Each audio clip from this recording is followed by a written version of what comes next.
You know what? I woke up today. I was like, damn, this is a weirdly good day. Nothing good happened, but I feel good. And I opened up the group chat with, a couple friends. They're saying the same thing. I'm like, wow, that's such a great coincidence. And then it's just, it sort of reminded me of this sort of,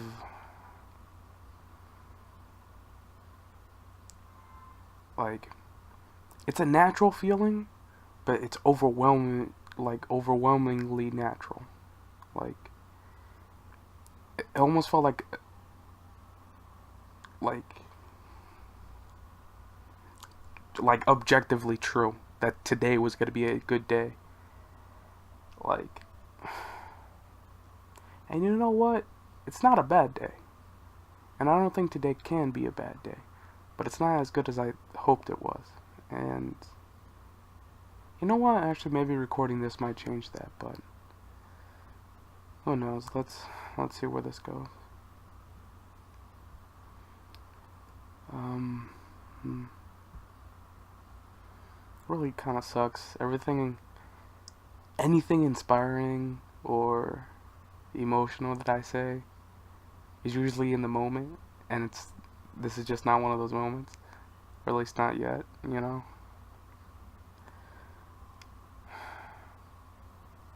I need to get to a point that attracts an audience, a point that I guess I could talk about the sort of what it takes to be appealing to somebody. I've been thinking about that a lot because I sort of feel like it's the only thing that I can do, sort of like as a career or whatever, is to be is to interact with people, either by being like a co-host to some sort of radio thing, or um, just a people person, and sort of find a way to make through with that, make do with that.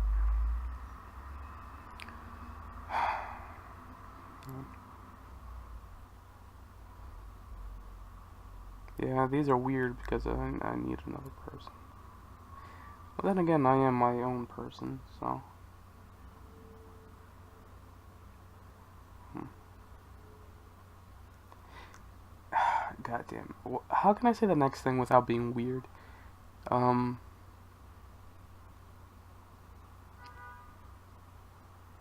The way that um, humanity as a whole is progressing forward, I feel like it's instilling multiple perspective, multiple personalities into the individual, and not like multi personality disorder, but more like just order. Like it's actually beneficial. Sort of. Anytime I contemplate something, I always go to like both extremes, like opposites, and then usually they branch out into things I didn't consider it at the very beginning. So it's like it feels weird, but at the same time I don't it might also be just something that comes natural to everybody as they grow older. But I don't know. Um I always felt like that I'm younger than I actually am. Like I still like candy, I still like cartoons. I mean, more so than the average person. Um, I don't know, just stuff like that where I feel like I'm growing slower than other people. And now that I'm trying to catch up, it's sort of like I'm like realizing things that I should have realized a while back. Just about myself, about relationships to other people. Just sort of like the little nuggets of information that you just sort of pick up as you grow. Like how to read a room, what to say in order to progress a conversation, how to get like information out of somebody. Not in like a bad way, but like in how to poke somebody's buttons without them actually getting mad at you. You know?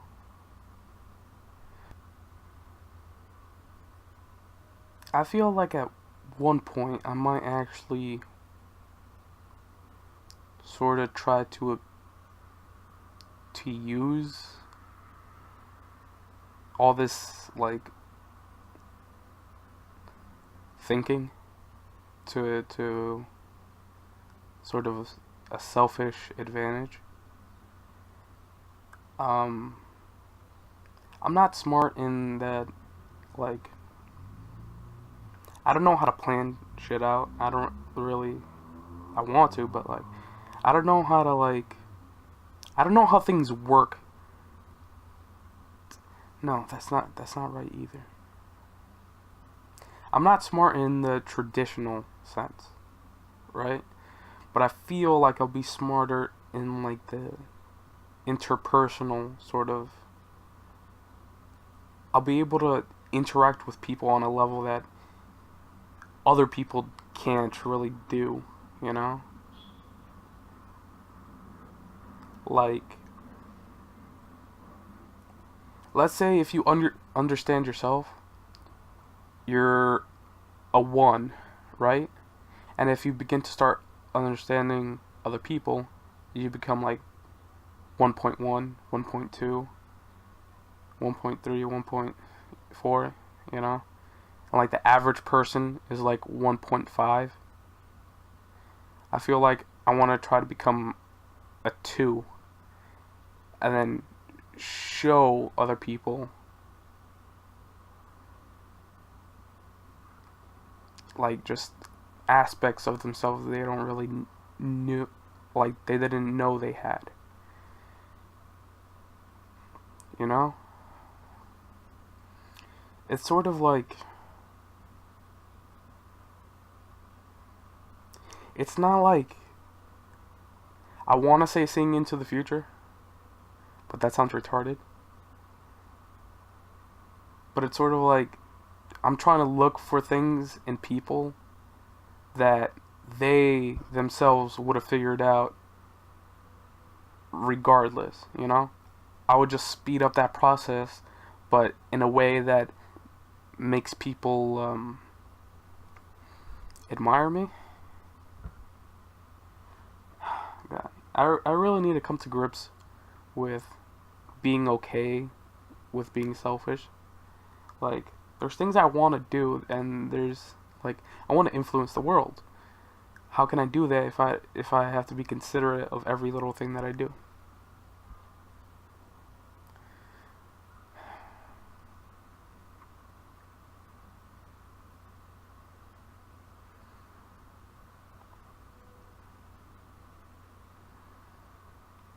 How do I want to influence the world? Well, I basically explained that all already. But on a grander scale, let's say 100 years from now, right? I want my sort of reputation to indirectly influence the way people think in a way that progresses humanity as a whole forward faster. Not necessarily better, because I can't control people that much, but just push them along to the things that they were already planning on doing. Of course I want to be a positive influence and like sort of guide people to better outcomes. But at the same time, what's good is subjective, and I don't really have the power to judge people, based like good and bad on like that much of a scale. I could probably do that in like my small like inner circle of personal life, but yeah, I can't really make a career out of that, can I? Unless I was a psychologist, but I don't want to be a psychologist. It's too clinical, you know. I don't want to be. I don't want to be like a sort of authority in the room, you know. I'd rather be like your friend just talking to you. I mean, I guess. No. I want to be able to switch between being authoritative, like being like in charge, or being somebody you could look up to. I want to be able to switch from that to being your friend, to being someone who's asking for change. I want to be able to switch between those in order to get. Well, that's almost like. It's almost like manipulation at that point.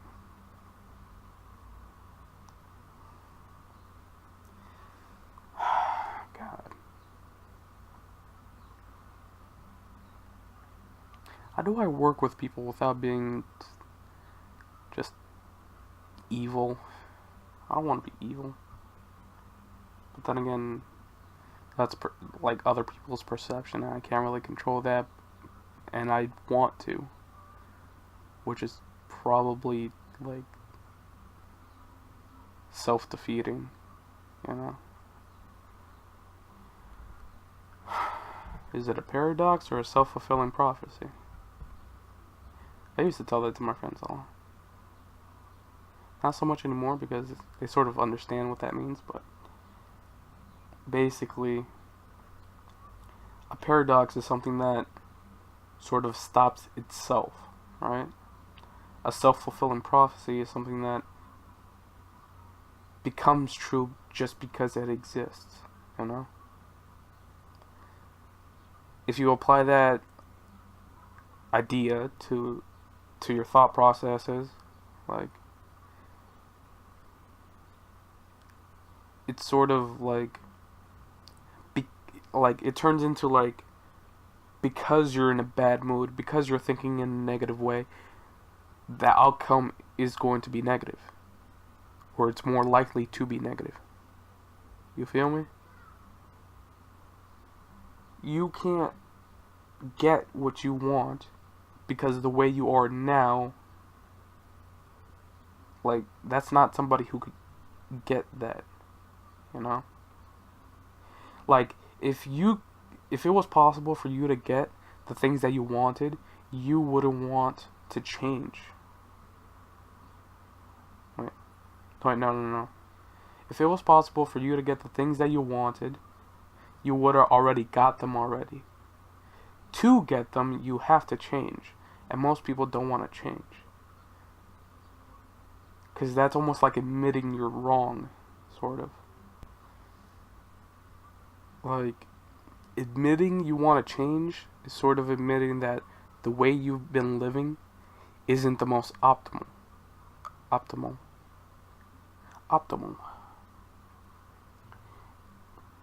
Like, nobody wants to be wrong. But if you don't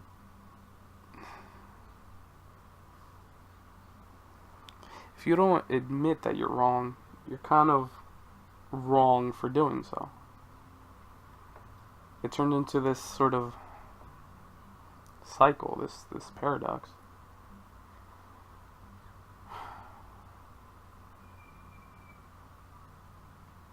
Yeah, so self-fulfilling prophecy then.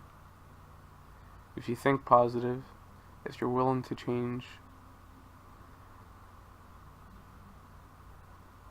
you'll eventually get what you want.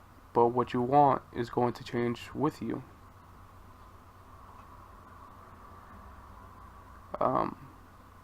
I think in my case, my want for now is getting more and more specific, which I feel like is a good thing, so it's probably going to keep on happening. But there's also going to be the possibility of some sort of life event drastically changing that. You know, something that's way beyond my control. Or worse, it was like within my power to change it, but I wasn't able to, either because of ignorance or, you know, unwillingness, for just a bunch of reasons. There's lots of things that could go wrong.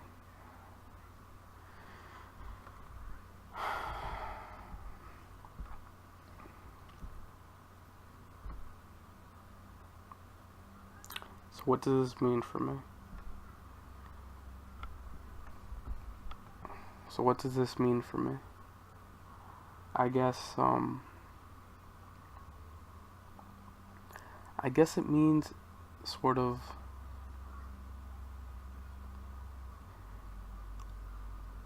if like, okay, what I'm saying is vague, right?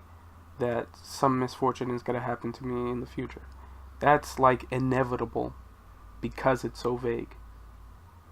And, you know, life is suffering, you know. Like, I have to have some misfortune in order to make the good things, you know, seem good, right? Like,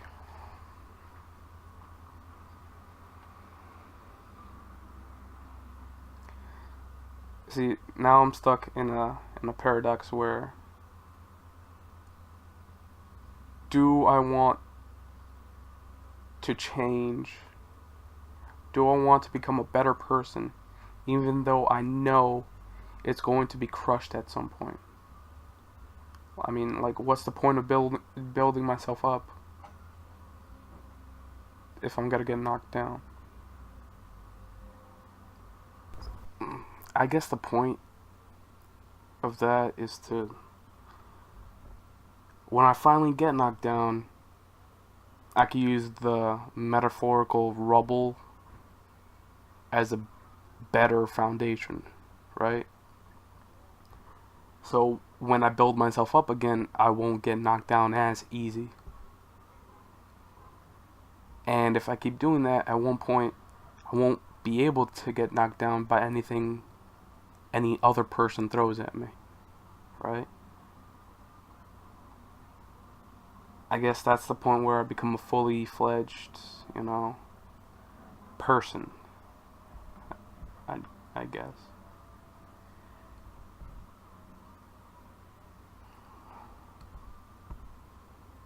I guess the best way would be to knock myself down before anybody gets a chance. But I have to build myself up in order to do that.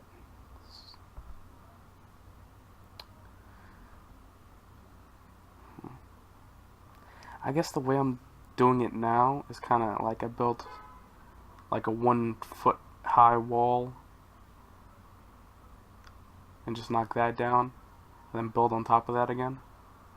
So I'm like making like a hill instead of like an actual structure. I have no structure to my life. I have no set in stone values. I have no concrete plans.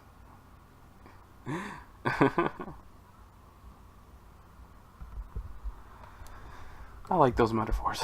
I like metaphors. Um.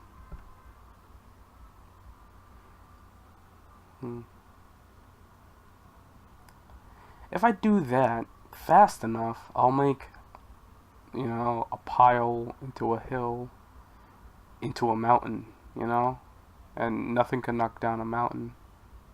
Well, I guess there's avalanches, but avalanches are just adding to the base of the mountain, so.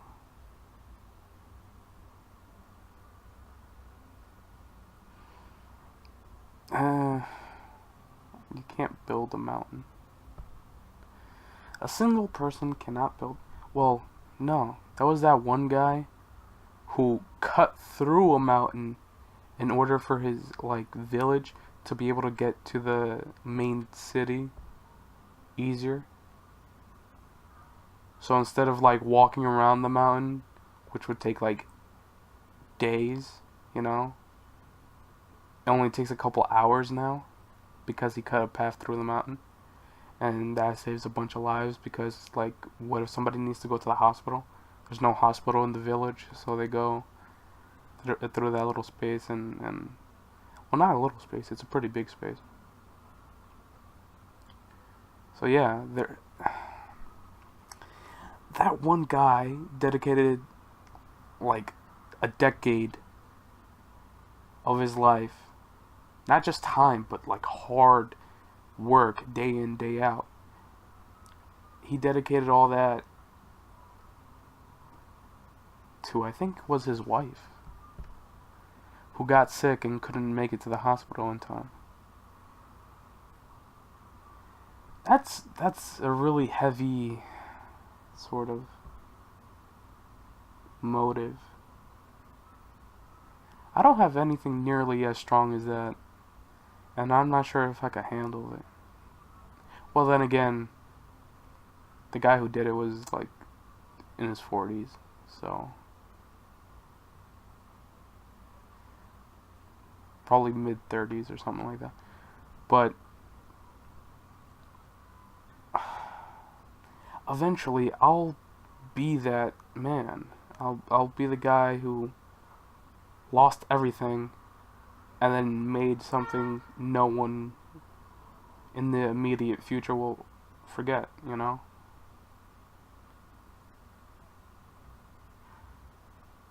God damn it, I don't.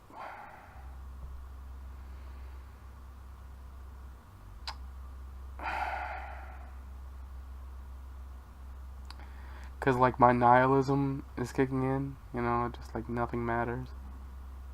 And it's sort of any achievement that I make, it just won't be big enough. Because eventually somebody somewhere is just going to be like, oh, do you remember that guy? And it's like, oh, yeah.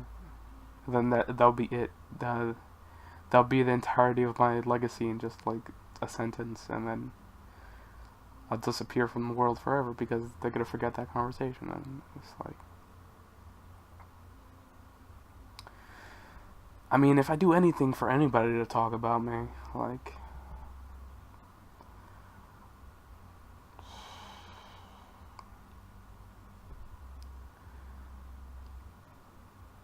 I guess the way to go about doing it is just to do it for me. But I don't care about myself that much to. See, that's why I'm scared of being selfish, because as soon as I start caring about, the things I want to do, and, it might get out of control, and I lose this sort of, perception I have of the world.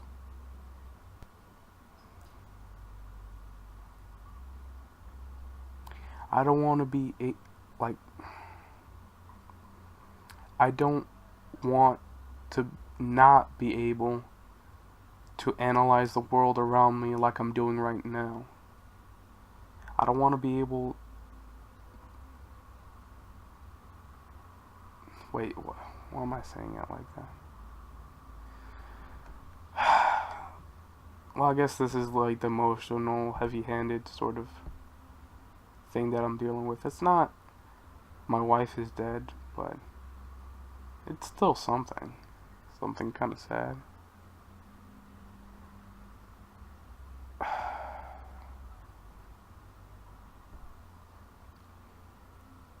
really wish, like, I lived just a little tiny bit into the future, because you could download your consciousness, and then that way I would have, like, a different perspective for each phase of my life. Like, if I have a problem, I'll be able to consult, like, 15-year-old me, 20-year-old me, 25-year-old me, you know? And then, like, it keeps going. And then all those, like, different perspectives. And, like,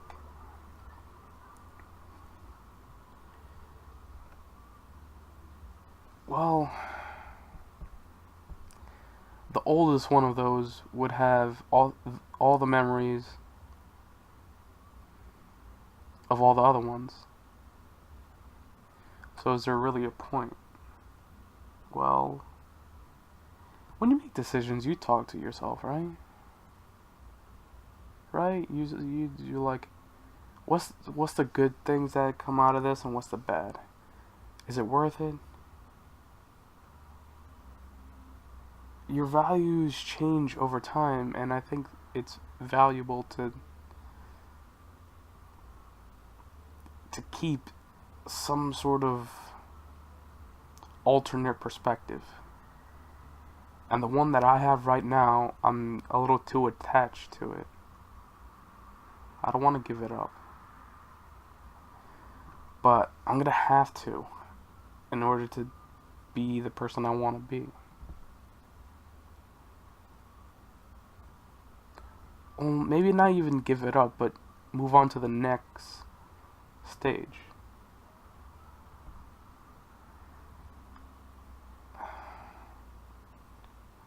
Which is going to be like a riskier sort of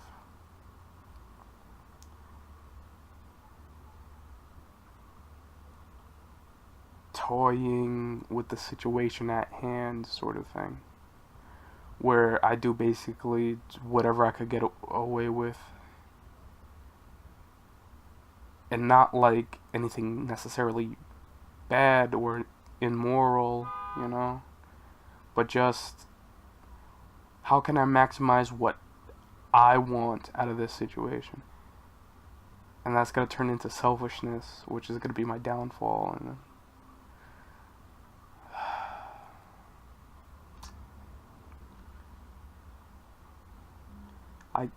the thing is, I don't know what comes after being selfish. I mean, you could be humbled, or you could run into a situation that completely ends it all. Like,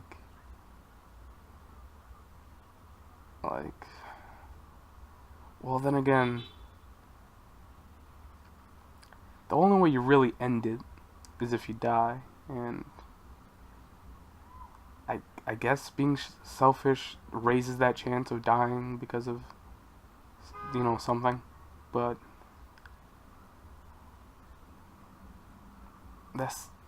we're living in a world that's like, dying is less and less probable, you know?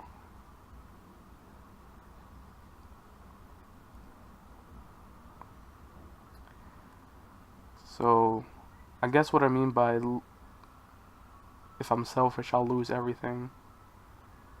I'll lose the perspective that I gained. So, yeah, just going through stages. I don't want to go to the next stage because I know I'll lose the next stage.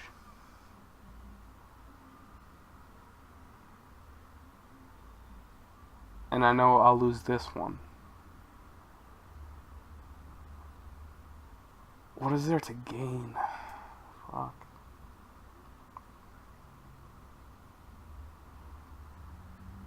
I guess I have to be happy with the opportunity to learn something.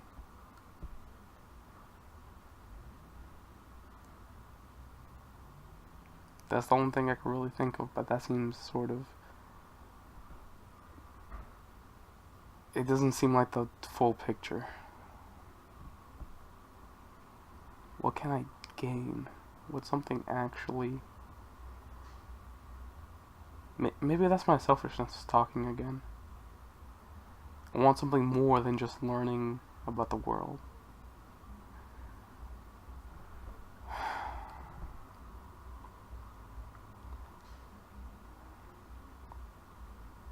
Well, I guess I want to interact with him. But then that's subjective, and I don't want to be the bad guy, and this and that.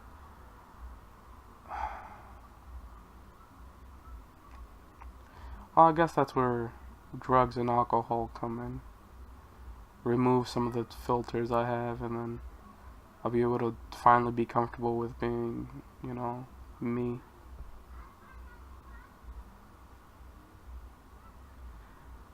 But then, I don't know. I have a slightly addictive personality, but more with food, which made me gain weight and this and that. And I guess I'll learn to control it, but what if I replace one vice with another and it really fucks me up?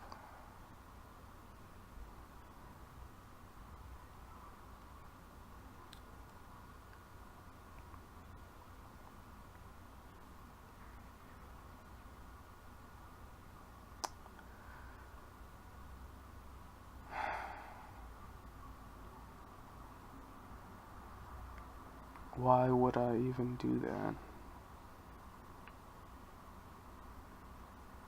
Well, food, just because, it's biological, like, you get pleasure from eating food. But drugs and alcohol, there's a sort of psychological thing to it where you sort of surpass your limits and start perceiving of things that you didn't, like options, you know? A lot of the times people feel like just mice on a little treadmill type thing. I, I don't know if there's a name for them, but just like people feel that there's no point, right? And then all of a sudden drugs come in, change their mindset, give them more options that they didn't even know existed. Like, that's kind of addictive. That's even more addictive than like body cravings and stuff.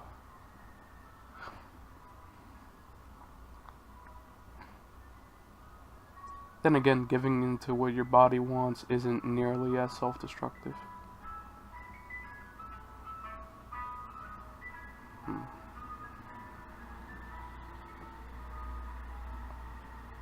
Ah, God. Alright,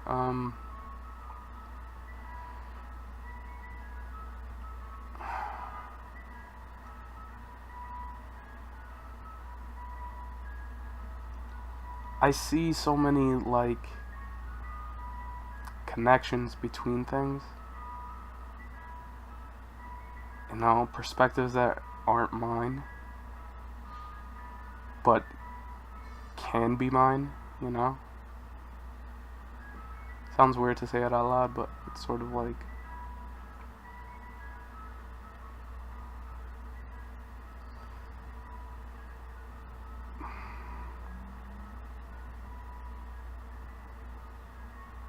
Nah, I can't explain it. I just... Well, not yet, anyway. Hopefully if I do enough of these, I'll be able to explain myself, But,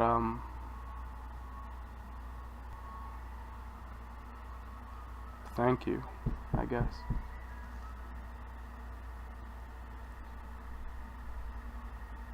Alright, bye.